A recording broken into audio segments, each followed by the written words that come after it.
1 மந்த்ல ஒரே ஒரு ஓபன் பிரஸ் மீட் கொடுக்கறதுக்கு துப்பு இருக்கா? இல்ல ஒரே ஒரு ஓபன் பிரஸ் மீட் கொடுக்கவே துப்பில்லாத ஒருத்தர். அதுக்கு என்ன காரணம்னா 2 ரீசன். ஒன்னு, இவங்க ஸ்கிரிப்ட பார்த்து படிச்சு பழகினவங்க. இவங்களுக்கு ஸ்கிரிப்ட் இல்லாம பேச வராது. இவங்க ஸ்கிரிப்ட் இல்லாம இப்போ ஒரு நிருபர் போயிட்டு ஒரு கொஸ்டின் கேட்கறாங்க, அந்த கொஸ்டினுக்கு பதில் சொல்றதுக்கு இவங்களுக்கு. விஜய் சார் டெல்லியில பிரஸ் மீட் கொடுக்காதது நிறைய பேர் ட்ரால் பண்ணி போட்டுட்டு இருக்காங்க. அவர் ஸ்கிரிப்ட் இருந்தால் தான் பேசுவார், அதனால பேசாம போயிட்டாரு அப்படின்னு சொல்லி நிறைய பேர் போட்டிருக்கீங்க.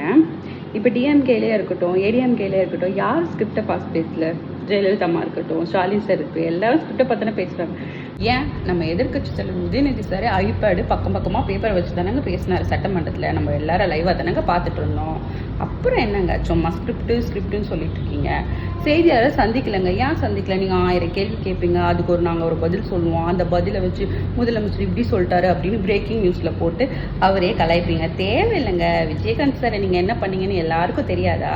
விஜய் சார் என்ன பண்ணுறாரு அப்படின்னு எல்லாருக்கும் தெரியுதுங்க. தெரிஞ்சால் போதுங்க. உங்கள் நியூஸ் சேனல் வழியாக தான் மக்களுக்கு தெரியணும்னு அவசியம் இல்லைங்க. சரிங்களா?